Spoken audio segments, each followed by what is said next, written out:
Hello বন্ধুরা, তো অস্মির কিচেনে সবাইকে স্বাগত। তো আজকে আমি বানিয়ে দেখাবো কীভাবে আম পোড়ার শরবত বানাতে হয়। তো প্রথমে ফার্স্টে আমটাকে ভালোভাবে ধুয়ে নিয়ে ভালোভাবে গ্যাস ওভেনে পুড়িয়ে নিয়েছি।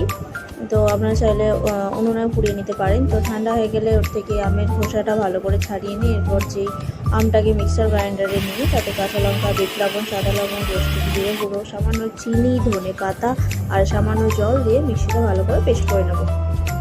তো করা হয়ে গেছে। তো আমি ফ্রিজে 1 ঘন্টার মতো রেখে দিয়েছিলাম, রাখলে ভালো হয়, আরও টেস্টটা ভালো হয়। তো ফ্রিজ থেকে বার করে নিয়ে গ্লাসে এইভাবে আমি যেভাবে সার্ভ করেছি, তো এটা জল না দিয়ে অল্প সামান্য জল দিতেই হয়। তো এর সাথে আমি কটা আইস কিউব দিয়েছি ওপর থেকে। তো যতটা ঠান্ডা লাগবে আরও খেতে ভালো লাগে। তো আজ এই রেসিপিটা কেমন লাগলো অবশ্যই জানিও।